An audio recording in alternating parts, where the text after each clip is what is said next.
Hai teman-teman semuanya, kembali lagi ke channel ini. Selamat datang dan terima kasih telah mengklik video ini. Kali ini saya akan membahas sebuah alur cerita dari film yang berjudul Cobalt Blue, film drama India yang dirilis pada tahun 2021. Film yang berdurasi 1 jam 52 menit ini mengisahkan tentang dua saudara kandung laki-laki dan perempuan yang jatuh cinta kepada pria yang sama. Mereka tidak menyadari kalau pria itu juga mencintai mereka berdua dan dengan diam-diam merahasiakan hubungannya. Begitulah sekilas gambaran dari film ini. Jika penasaran dengan kisahnya lebih dalam, saksikan video ini hingga selesai ya. Dan tanpa berlama-lama, kita langsung saja ke ceritanya. Film dimulai dengan memperlihatkan seorang pemuda yang bernama Tanai. Ia sering berlama-lama bangkit dari tempat tidurnya dan mengabaikan keluarganya yang mencoba membangunkannya. Tanai adalah seorang mahasiswa yang mengambil jurusan sastra. Ia mempunyai impian menjadi seorang penulis. Ke kampus, ia selalu mendayung sepeda dan bahkan menyeberangi sungai demi mendapatkan pendidikannya. Kesehariannya terlihat normal seperti kehidupan pemuda pada umumnya. Meski Tanai sering terhenti di perjalanan untuk memperhatikan sekelompok pemuda yang bermain bola, Tanai juga rutin memangkas rambutnya setiap bulan. Suatu saat, dosen di kelasnya Tanai memberikan pembahasan tentang migrasi. Dosennya pun menanyakan jika ada di antara mahasiswanya yang pernah melakukan migrasi. Tanai langsung tunjuk tangan dan dosennya pun mempersilahkan dia untuk menceritakan pengalamannya. Tanai pun menceritakan pengalamannya waktu kecil ketika keluarganya pindah dari pedesaan ke kota. Dosennya begitu tertarik mendengarkannya. Karena waktu terbatas, dosennya pun meminta Tanai melanjutkan ceritanya saat mereka beristirahat. Pembahasan mereka pun berujung tentang warna biru yang membuat Tanai terobsesi. Di sela pembicaraan mereka, tiba-tiba saudaranya Tanai yang bernama Asim datang memberitahukan kalau kakek mereka telah meninggal dunia. Tanai pun bergegas pulang saat itu. Asim juga menjemput saudara perempuannya yang bernama Anuja. Anuja adalah kakak perempuannya Tanai yang suka bermain hoki dan terlihat agak tomboy.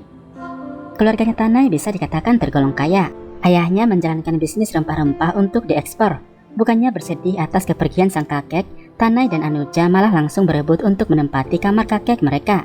Neneknya pun heran melihat perilaku kedua cucunya itu. Saat ibunya meminta Tanai untuk menemani ayahnya mengantar jenazah kakeknya ke krematorium, Tanai menolak ikut dan ia malah pergi duduk di pinggir kolam yang ada di pekarangan rumahnya.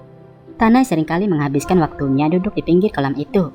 Di sana, ia berimajinasi memiliki teman seekor kura-kura yang dinamai Pablo Neruda. Tanai sering mencurhatkan isi hatinya kepada Pablo. Ia pun memberitahukan kegembiraannya karena sebentar lagi ia akan memiliki kamar pribadi dan bebas melakukan apa saja yang ia mau. Selama ini, Tanai tidur sekamar dengan Asim atau saudara laki-lakinya. Tak lama setelah jenazah kakeknya dibawa ke krematorium, neneknya juga meninggal di hari yang sama. Tanai dan Anuja sangat sedih dengan kejadian itu. Saat itu juga, Tanai berkata kepada Anuja bahwa cinta adalah sebuah kebiasaan dan jika cinta berakhir, maka jiwa pun ikut mati.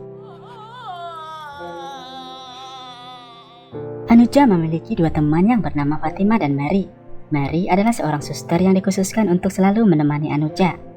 Suatu saat, ibunya Tanai melihat isi lemarinya Tanai saat Tanai sedang mandi. Ketika Tanai kembali ke kamarnya, ibunya pun merasa aneh karena Tanai memakai semacam krim yang dikhususkan untuk wanita. Namun, Tanai beralasan kalau pelatih renangnya juga menyarankan krim itu untuk mereka pakai. Ibunya pun heran mendengarkannya. Suatu hari, kelasnya Tanai membahas tentang beberapa film yang diadaptasikan dari sebuah novel. Dosennya pun menanyakan contoh lain yang termasuk diantaranya. Beberapa mahasiswa pun memberitahukan pendapat mereka termasuk film Lolita. Tanai juga tak mau ketinggalan memberikan jawabannya. Ia pun menyebutkan sebuah film bergender gay yang berjudul Maurice. Saat itu, dosennya yang berdiri tepat di sampingnya menyukai jawabannya itu dan menyentuh pundaknya Tanai. Hingga suatu hari, Tanai berkesempatan mengunjungi kediaman dosennya. Ia terkesima melihat banyaknya buku yang ditulis oleh dosennya itu. Saat itu juga, dosennya memberikan sebuah kaset film untuk Tanai tonton di rumahnya. Dosennya menyayangkan karena Tanai melewatkan penayangan film tentang society. Tanai pun memberitahukan kalau ia tidak bisa bebas menonton setiap film di rumahnya karena ia sekamar dengan saudaranya dan TV mereka juga hanya tersedia di ruang tamu saja. Melihat kediaman dosennya yang begitu besar, Tanai pun menanyakan mengapa dosennya tinggal sendirian. Dosennya itu pun memberitahukan alasannya. Saat itu juga, dosennya kembali menyentuh Tanai dan mengatakan kalau kediamannya selalu terbuka buat Tanai jika Tanai membutuhkan tempat untuk membaca novel atau menonton film. Tanai pun senang dan mengiyakan tawaran itu. Namun saat itu, ia langsung meminta pergi. Bisa dikatakan bahwa dosennya juga adalah gay dan ia tertarik kepada Tanai. Di rumah, ketika Tanai membaca di kamarnya, Ia sekali memperhatikan saudaranya saat mengganti pakaiannya. Meski begitu, Tanai tetap menginginkan agar ia bisa memiliki kamar pribadi. Ia pun membujuk ibunya agar kamar kakeknya bisa ia tempati sendirian. Tetapi ibunya memberitahukan kalau kamar itu telah disewakan oleh ayahnya kepada seseorang. Tanai pun heran mendengarkannya. Meski begitu, ia tetap menerima keputusan orang tuanya. Ia kembali ke kolam dan mencurhatkan kekesalannya. Saat itu, ia berharap kalau orang yang akan menempati kamar kakeknya adalah seorang laki-laki. Esok harinya, ketika Tanai kembali dari kampus, ia pun melihat sepeda biru di depan rumahnya. Ia langsung masuk ke rumahnya dan dengan nada keras menanyakan siapa pemilik sepeda itu. Namun, tak seorang pun yang meresponnya dan Tanai pun heran melihat tamu pria yang sedang membuat teh di dapurnya. Pria itu langsung menawarkan teh buat Tanai dan menanyakan seleranya. Tanai pun sedikit syok melihat pria itu. Tak lama, ibunya Tanai pun muncul dan meminta Tanai untuk mengantar pria itu ke kamar yang akan ia tempati. Sambil membawa pria itu ke kamar yang berada di lantai atas rumahnya, Tanai pun menanyakan dari mana pria itu mendapatkan sepedanya. Namun, pria itu masih enggan menjawabnya. Pria itu sangat menyukai kamarnya. Selain memiliki selera teh dan idola yang sama, Tanai juga menyukai aroma parfum yang dipakai oleh pria itu. Ia langsung jatuh cinta melihat ketampanan pria itu. Pria itu juga menciplak tangannya ke salah satu dinding kamar itu menggunakan cat warna biru yang ia sediakan sendiri. Bisa dikatakan bahwa pria itu juga terobsesi dengan warna biru sama seperti Tanai. Ngomong-ngomong, nama pria itu juga tidak pernah disebutkan di sepanjang film. Jadi karena namanya misterius, cerita ini juga akan tetap menyebutnya sebagai pria itu. Tanai akhirnya mengajak pria itu duduk di pinggir kolam dan memperkenalkan teman imajinasinya. Meski pria itu merasa sedikit aneh dengan apa yang dilakukan oleh Tanai, namun ia tetap berbaur dengannya. Malamnya, keluarganya Tanai pun membahas tentang pria itu. Diketahui bahwa mereka juga tidak terlalu mengenal pria itu, bahkan tidak mengetahui nama belakangnya. Esok harinya, pria itu pun datang membawa semua barang-barangnya. Bisa dilihat bahwa pria itu adalah seorang pelukis dan juga seorang fotografer. Tanai ikut membantu mengangkat barang-barang pria itu ke dalam kamarnya dan mendekorasinya. Namun, pria itu sering mengabaikan beberapa pertanyaan dari Tanai. Meski begitu, pria itu tidak keberatan jika Tanai ikut mengotak-atik barang-barangnya. Saat itu juga, Tanai melihat kaset film gay yang dimiliki oleh pria itu. Ia pun sedikit yakin kalau pria itu adalah gay. Ia juga mencoba barang-barang lainnya, termasuk minuman keras yang dimiliki pria itu. Tanai meminumnya hingga mabuk dan tak sadar, ia berbaring di atas lantai sambil memegang album biru yang dimiliki pria itu. Pria itu pun dengan diam-diam mengambil fotonya. Scene pun memperlihatkan Tanai terbangun di tengah malam dan dengan diam-diam memasuki kamar pria itu saat pria itu sedang tertidur. Dengan situasi yang remang-remang, pria itu terbangun dan mereka berdua saling menatap. Scene berpindah ke esok harinya. Ketika pria itu melihat sebuah bra terjatuh dari jemurannya, ia tidak enggan mengambilnya dan menanyakan gadis-gadis tetangga siapa pemilik bra itu. Gadis-gadis itu malah diam dan satu persatu pergi meninggalkannya karena mereka takut melihat Anuja yang datang. Ternyata pemilik bra itu adalah Anuja atau saudaranya Tanai. Anuja pun marah karena pria itu berani mengambil branya.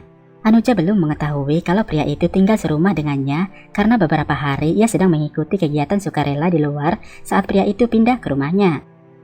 Di rumah, Anuja heran melihat pria itu memasuki ruang tamu mereka. Meski bersikap seperti preman, namun Anuja tak bisa mengalihkan tatapannya melihat pria itu. Ibunya pun memperkenalkan Anuja ke pria itu. Anuja pun melakukan kebiasaannya menyakiti tangan seseorang lewat bersalaman. Ketika pria itu hendak kembali ke kamarnya, Tanai meminta ikut dan pria itu tidak menolaknya. Anuja cemburu melihat Tanai dan ia pun minta ikutan melihat kamar pria itu. Ayahnya heran dan melarang Anuja ikut-ikutan. Esok harinya, saat Tanai pulang dari kampusnya, ia melihat sepeda pria itu diparkirkan di sebuah tempat. Tanai yakin kalau pria itu berada di sekitarnya. Ia pun menelusuri bangunan terbengkalai yang ada di sana dan melihat pria itu sedang melukis sesuatu berwarna biru di dinding bangunan itu. Tanai sangat senang melihat pria itu melukis sesuatu berwarna biru di sana. Tetapi pria itu langsung menyuruhnya pergi. Dengan hati yang sedikit kesal, Tanai pun langsung pergi meninggalkan tempat itu. Tetapi saat larut malam, pria itu datang membangunkan Tanai lewat jendela kamarnya. Tanai langsung melihatnya dan untungnya saudaranya masih tertidur pulas. Pria itu pun meminta Tanai keluar dari kamarnya. Di luar, Tanai kembali menanyakan apa yang dilakukan oleh pria itu di gedung yang terbengkalai. Pria itu malah membalas mengapa Tanai banyak bertanya tentangnya. Tanai sedikit kesal mendengarkannya dan ia hendak kembali masuk ke dalam rumahnya. Tetapi pria itu menahan tangannya dan mengajak pergi dengannya. Pria itu pun memberitahukan kalau beberapa bangunan terbengkalai di kota itu telah diserahkan kepadanya untuk dijadikan galeri. Mereka pun bersepeda hingga ke tepi sungai, dan mereka lanjut menyeberangi sungai menggunakan sebuah perahu yang telah disediakan oleh pria itu. Pria itu pun membawa Tanai ke sebuah tepi yang sepi. Ia mulai menyentuh Tanai dan menciumnya. Mereka akhirnya memadu cinta di sana. Mereka bermalam di sana dan esok paginya mereka terbangun dan heran melihat seekor gajah dengan tenang berdiri di hadapan mereka. Sejak itu, mereka mulai menjalin asmara tanpa diketahui atau dicurigai oleh keluarga atau orang-orang di sekitar mereka. Hubungan mereka berjalan dengan baik dan terlihat begitu romantis. Mereka sering menghabiskan waktu bersama, mandi dan tidur bersama, bahkan rutin melakukan penggoncangan. Hingga suatu saat, Anuja menyadari kalau Tanai sering kali keluar masuk ke dalam kamar pria itu. Anuja merasa cemburu dan dia juga ingin melihat isi kamar pria itu. Pria itu pun mendengarkan keinginannya. Namun, Anuja malah marah kepada pria itu karena minum menggunakan botol plastik. Anuja bisa dikatakan berlebihan dalam mengurangi penggunaan barang berbahan plastik untuk melestarikan lingkungan. Tetapi pria itu mencuekinya dan malah melemparkan botol minumnya ke atas tanah. Ia meminta Anuja untuk mengutipnya. Anuja kesal melihat sikapnya itu. Ia mengatakan kalau sikapnya itu tidak sesuai dengan ketampanannya. Tanai pun tersenyum dan langsung pergi menuju kamarnya. Anuja mengikutinya dan meminta bantuan dari Tanai. Ia meminta deodoran dan krim yang digunakan oleh Tanai dan meminta tolong agar Tanai mengajarinya cara memakainya. Tanai langsung memberikan deodoran dan krimnya, tetapi ia enggan untuk mengajari saudarinya itu. Bisa dikatakan bahwa Anuja mulai memperhatikan penampilannya sejak ia bertemu dengan pria itu. Saat di kampus, Tanai dipanggil oleh dosennya dan dosennya bertanya mengapa Tanai mulai jarang mengunjunginya. Dosennya menawarkan beberapa buku dan meminta Tanai untuk datang ke rumahnya di hari itu. Namun, Tanai secara tidak langsung menolak tawaran dosennya. Suatu hari, Tanai tidak melihat pria itu di dalam kamarnya. Meski begitu, Tanai tidak enggan menghabiskan waktu sendirian di kamar pria itu sambil menulis puisi atau membaca novelnya. Tanai menyadari kalau pria itu mulai jarang tidur di kamarnya. Ketika pria itu kembali, Tanai menanyakan kemana ia pergi semalam. Pria itu beralasan kalau ia hanya sedikit merasa malas untuk pulang. Namun sebenarnya, pria itu hanya ingin mengurangi kebersamaannya dengan Tanai. Ia pun menanyakan jika Tanai tidak merasa takut. Tanai dengan polos membalas kepada siapa ia harus takut. Ia pun kembali membaringkan tubuhnya ke tubuh pria itu. Hingga suatu saat, Asim atau saudara laki-lakinya Tanai akan menikah dengan putri seorang konglomerat. Keluarganya Tanai bahkan telah diundang mengunjungi keluarga calon mempelai wanita. Keluarganya Tanai sangat menginginkan pernikahan itu karena status sosial yang sama. Namun karena Anuja merupakan anak pertama, orang tuanya menginginkan agar Anuja terlebih dahulu menikah daripada Asim. Mereka pun berencana mencari pendamping hidup buat Anuja. Sementara Tanai begitu senang karena puisi yang ditulisnya akhirnya berhasil dipublikasikan. Sebelum memberitahukan hal itu kepada keluarganya, ia terlebih dahulu menceritakan hal itu kepada Pablo atau teman imajinasinya. Ia juga merayakan kesuksesannya bersama pria itu dan mereka minum di sebuah bar. Sedangkan di rumah, orang tuanya memperlihatkan beberapa pria yang ingin dijodohkan kepada Anuja. Anuja tidak menyukai satupun di antara pria-pria itu, meski ibunya telah memberitahukan kalau pria-pria itu adalah orang mapan dan bekerja di luar negeri. Anuja memberitahu kalau ia masih ingin mengejar impiannya menjadi pemain hoki profesional di Delhi. Ayahnya pun menyampaikan alasannya mengapa mereka mendesak Anuja untuk duluan menikah daripada Asim. Asim pun meminta Anuja untuk memperpanjang rambutnya dan terlihat menawan di hari tunangannya nanti. Ayahnya juga ikut memberitahukan kebaikan yang akan didapatkan oleh Anuja jika ia menikah dengan salah satu pria yang mereka tunjukkan. Tetapi Anuja belum bisa membuat keputusan apapun. Sementara Tanai masih bersama pria itu di sebuah bar. Tanai pun menceritakan impiannya dari dulu untuk menulis sebuah novel. Pria itu pun ikut menyemangati dia. Tetapi Tanai mengatakan kalau ia tidak bisa melakukan apa-apa tanpa pria itu di sampingnya. Tiba-tiba seseorang datang memanggil pria itu untuk menjawab telepon yang ditujukan kepadanya. Ketika mereka kembali ke kamar pria itu, Tanai mengajaknya untuk bercinta. Tetapi pria itu meminta untuk beristirahat sendirian di malam itu. Tanai heran mendengarkannya dan menanyakan jika pria itu tidak menginginkannya lagi. Tetapi pria itu membalas kalau hal itu bukan tentang dirinya. Ia hanya ingin menyendiri. Tanai pun mencoba memahami keinginan pria itu dan ia tidak memaksakan kehendaknya. Sebelum Tanai keluar, pria itu membelai wajahnya dan menciumnya. Setelah keluar dari kamar pria itu, Tanai tidak langsung masuk ke dalam rumahnya. Ia malah menaiki sebuah pohon dan mencoba memperhatikan kamar pria itu. Ia pun tertidur di sana dan ketika ia lelap, ia tidak menyadari pria itu menggores sesuatu yang berwarna biru di lehernya. Esok paginya, ibunya membangunkan dia dan memberitahukan kalau Anuja kabur dari rumah bersama pria itu. Ibunya memberikan surat yang ditinggalkan oleh Anuja dan menanyakan jika Tanai telah mengetahui hubungan mereka. Tanai pun heran mendengarkan hal itu. Saudara laki-lakinya langsung masuk ke dalam kamar pria itu dan menghancurkannya. Ayahnya melarangnya melakukan hal yang demikian dan menyarankan untuk melaporkan hal itu kepada polisi. Tetapi ibunya berpendapat lain dan menolak untuk melaporkan ke polisi.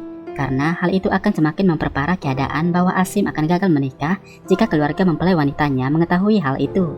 Mereka pun mendiamkan kejadian itu kepada siapapun, baik polisi, tetangga, dan juga para pekerja mereka. Tanai tidak percaya kalau Anuja melarikan diri bersama pria itu. Tetapi saudaranya Asim sangat yakin kalau Anuja kabur bersama pria itu. Tanai langsung pergi untuk mencari pria itu ke bangunan terbengkalai yang hendak dijadikan menjadi sebuah galeri. Tetapi Tanai tidak melihat pria itu di sana dan ia malah mendapati fotonya sendiri diperlihatkan di sana. Sejak itu, Tanai terlihat galau dan ia tidak selera untuk makan. Acara pertunangan untuk saudaranya tetap terlaksanakan, tetapi Tanai tidak menghadirinya. Ia pergi ke kamar pria itu dan mengambil mesin ketik yang dimiliki oleh pria itu. Ia pun kembali mengenang kebersamaannya dengan pria itu dan mengingat pembicaraan mereka. Ternyata pria itu pernah mengatakan kalau ia membayangkan seorang wanita saat berciuman atau bercinta dengan Tanai. Tanai pun mulai menulis kisahnya. Tak lama setelah itu, Anuja pun kembali sendirian ke rumahnya. Keluarganya senang melihatnya kembali. Tetapi ketika Anuja melihat Tanai muncul, ia mendekatinya dan menanyakan apakah pria itu sudah kembali padanya. Ia memberitahukan kalau pria itu meninggalkannya beberapa hari yang lalu. Tanai heran mendengarkan hal itu. Anuja langsung berlari dan mengurung diri di kamarnya. Ia hanya membuka pintunya untuk sahabatnya Mary. Anuja tak enggan menceritakan semuanya kepada Mary dan mempersilahkan Mary memberitahukan keluarganya. Mary pun memberitahukan orang tuanya Anuja kalau pria itu telah meniduri putri mereka. Ibunya Anuja sempat berprasangka kalau pria itu telah memperkosa putrinya. Tetapi Mary memberitahukan kalau Anuja dan pria itu sama-sama suka melakukannya. Mereka bahkan tak lupa menggunakan alat pelindung. Tanai menangis mendengarkan kejadian itu. Ayahnya pun langsung masuk ke kamarnya Anuja dan menanyakannya secara langsung. Ia meminta Anuja ikut ke kantor polisi dan melaporkan pria itu atas pemerkosaan. Anuja tidak setuju dengan ayahnya dan mengatakan kalau pria itu tidak pernah menyakitinya. Ia memberitahu kalau pria itu telah memperkenalkannya dengan tubuhnya sendiri dan tidak memperdulikan penampilannya. Anuja menegaskan kalau ia lari karena perbuatan ayahnya. Ayahnya hampir menamparnya saat itu. Tanai yang merasa hancur dengan kejadian yang melanda saudarinya, akhirnya kembali menemui dosennya di kediamannya. Di sana ia langsung mengajak dosennya itu untuk menggoncangnya, meski Tanai tidak pernah mencintai dosennya itu. Setelah bercinta, Tanai malah terkejut saat kembali disentuh oleh dosennya. Ia pun memberitahukan kalau kekasihnya meninggalkannya dan pergi bersama seorang wanita. Ketika dosennya itu menanyakan jika Tanai mengenal siapa wanita itu, Tanai tidak memberitahukan jawabannya. Dosennya pun berusaha menguatkan Tanai. Saat Tanai kembali ke kamar pria itu, ia juga mendapati Anuja di sana. Tanai kesal kepada Anuja karena telah membuat pria itu pergi. Ia menuduh Anuja pernah menyakiti hati pria itu. Namun saudarinya membantah perkataannya itu dan mengatakan kalau ia juga mencintai pria itu. Ia mengaku tidak pernah menyakiti pria itu karena ia adalah cinta pertamanya. Anuja pun dengan terbuka menceritakan kejadian atas hubungannya selama ini bersama pria itu. Di mana saat Tanai enggan mengajarinya memakai krim dan deodoran, Anuja tak enggan datang menemui pria itu ke kamarnya dan meminta bantuannya. Akhirnya pria itu juga menemani atau membantu Anuja saat mandi dan hubungan mereka pun terbentuk. Anuja juga memberitahukan kalau pria itulah yang mengajaknya pergi. Tanai pun kembali mengingat kalau pria itu juga pernah mengajaknya pergi, tetapi Tanai menolaknya. Sementara ibunya mulai meminta Anuja untuk mengubah penampilannya. Ia dipaksa agar terlihat seperti anak gadis yang lainnya. Anuja pun harus menggunakan rambut palsu dan berpakaian layaknya seperti gadis pada umumnya. Sedangkan di kampus, Tanai mulai sering diajak oleh dosennya untuk datang ke rumahnya. Tetapi Tanai sering menolaknya. Dosennya pun mengatakan kalau Tanai menikmati hubungan itu dan ia berjanji akan merahasiakan hubungan mereka. Tanai kurang suka didekati oleh dosennya dan berusaha menghindarinya. Namun dosennya tetap mendekatinya dan mengatakan kalau tindakan mereka dianggap kriminal di negaranya. Tanai heran mendengarkannya. Dosennya itu pun menceritakan pengalaman pahitnya saat ia ketahuan seorang gay. Ia seolah menakut-nakuti Tanai, tetapi Tanai mencoba mengabaikannya dan langsung pergi. Tanai sempat minum racun tikus untuk mengakhiri hidupnya, tetapi ia tidak berani menelannya dan gagal keracunan. Sementara Anuja masih tetap pergi bermain hoki. Suatu saat Asim melihatnya dan langsung membawanya pulang. Ayahnya melarang Anuja kembali bermain hoki dan ia menyeret Anuja masuk ke dalam kamarnya. Ayahnya tidak memperbolehkan Anuja meninggalkan rumah sebelum ia menikah. Namun hal itu tidak menghalangi niatnya Anuja untuk tetap bisa mengejar impiannya. Ia pun menulis surat untuk melamar menjadi seorang pelatih di sebuah asosiasi olahraga di Delhi. Anuja pun menulis semua prestasi yang pernah ia dapatkan. Ia pun meminta bantuan dari sahabatnya Mary untuk mengirim surat itu. Beberapa hari sebelum pernikahan Asim dilaksanakan, Tanai melihat semua barang-barang pria itu untuk disingkirkan dari kamarnya. Kamar itu dibersihkan karena segera dipakai untuk tamu undangan yang akan menghadiri pesta pernikahan saudaranya itu. Sebelum membakar semua barang-barang yang dimiliki oleh pria itu, Tanai menyempatkan waktu untuk menyelamatkan beberapa di antaranya, termasuk mesin ketik, juga beberapa buku dan berkas-berkas lainnya.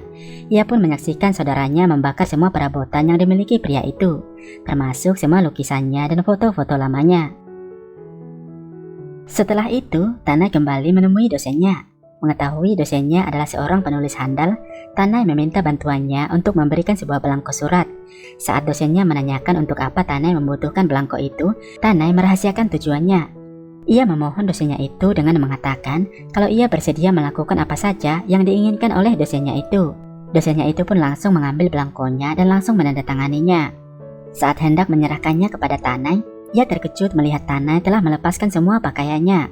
Namun dosennya itu meminta Tanai untuk kembali mengenakan pakaiannya dan meletakkan belangkonya di atas meja. Tanai langsung mengenakan pakaiannya kembali dan mengambil belangko itu. Ia mencoba untuk langsung pergi meninggalkan dosennya. Namun ia kembali lagi dan melihat dosennya menangis. Dosennya seolah mengetahui apa yang akan dilakukan oleh Tanai. Tanai pun memeluk dosennya itu dan mencium keningnya. Esok harinya, orang tuanya Tanai pun menerima surat yang memberitahukan kalau Tanai diterima mengikuti sebuah program menulis di Delhi. Mereka tidak mengetahui kalau surat itu dibuat sendiri oleh Tanai. Mereka pun langsung memberitahukan hal itu kepada Tanai dan memberi selamat untuknya.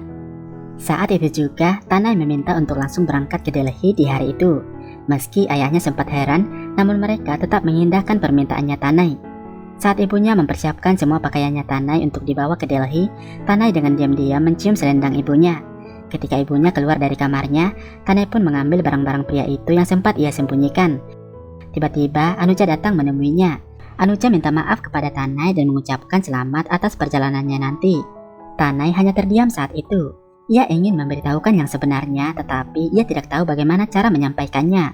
Setelah Anuja pergi, Tanai lanjut memeriksa isi tas yang dimiliki pria itu. Ia pun melihat foto-foto mereka disimpan di sana. Akhirnya, Tanai dengan diam-diam memasuki kamarnya Anuja dan memasukkan beberapa foto ke dalam tasnya. Tanai juga tak lupa mengucapkan selamat tinggal kepada teman imajinasinya Pablo. Setelah itu, ia akhirnya diberangkatkan oleh keluarganya ke Delhi. Sementara dengan bantuannya Mary, Anuja akhirnya diterima bekerja di sebuah asosiasi di Delhi. Mary pun memintanya untuk segera pergi di hari itu juga. Anuja langsung bergegas pergi dan meninggalkan sesi pernikahan saudaranya. Temannya Fatima membantunya pergi menuju pelabuhan.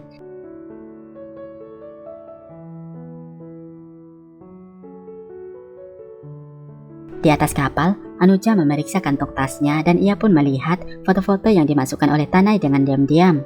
Anuja heran melihat foto-foto mesranya Tanai bersama pria itu. Ia menyadari bahwa mereka pernah memiliki hubungan semesra itu. Setelah sekian lama, ternyata Tanai hidup di daerah Mumbai dan ia terlihat sengsara. Mesin ketiknya juga telah dicuri oleh seseorang saat ia berada di kereta api. Ia menjadi gelandangan di sebuah pedalaman dan makan dengan mengambil makanan milik orang. Karena mesin ketiknya hilang, Tanai akhirnya mulai menulis dengan tangannya. Ia pun akhirnya menulis sebuah novel yang diberi judul Cobalt Blue. Tak lama setelah itu, novelnya akhirnya berhasil dipublikasikan dan terjual laris di setiap toko buku. Pria itu akhirnya melihat novel hasil tulisannya Tanai dan merasa bangga terhadapnya. Scene diakhiri dengan memperlihatkan Tanai menoleh dan tersenyum kepada pria itu. Dan film pun selesai. Begitulah teman-teman alur cerita dari film ini. Sebuah kisah yang unik dan menarik ketika dua bersaudara sama-sama jatuh cinta dengan seorang pria yang sama. Meski mereka jatuh cinta kepada seseorang pria misterius yang selama ini keluarganya bahkan tidak mengetahui namanya. Mereka hanya menyebut pria itu sebagai seorang tamu. Ending di film ini memang sedikit membingungkan karena tidak memperlihatkan bagaimana prosesnya Tanai bisa sukses merilis novelnya. Cerita di film ini juga tidak mengisahkan lebih detail tentang lika-liku asmara yang terjadi di antara mereka, termasuk kisah percintaannya Anuja dan pria itu yang seolah tersamarkan. Keluarga atau orang tuanya Anuja begitu keras kepadanya karena tidak mengindahkan keinginan mereka. Bisa dibayangkan apa yang akan terjadi apabila Tanai membuka jati dirinya kepada keluarganya. Baik Tanai dan Anuja memilih menjauh atau pergi meninggalkan keluarganya. Sekian dulu teman-teman cerita kita untuk kali ini. Terima kasih telah mengikuti videonya hingga selesai. Saya harap teman-teman memahami dan menyukai ceritanya. Bagaimana menurut teman-teman? Boleh beri pendapatnya lewat kolom komentar ya. Jangan lupa juga memberikan like dan subscribe-nya untuk mendukung channel ini. Sekali lagi saya ucapkan terima kasih dan sampai jumpa di video berikutnya.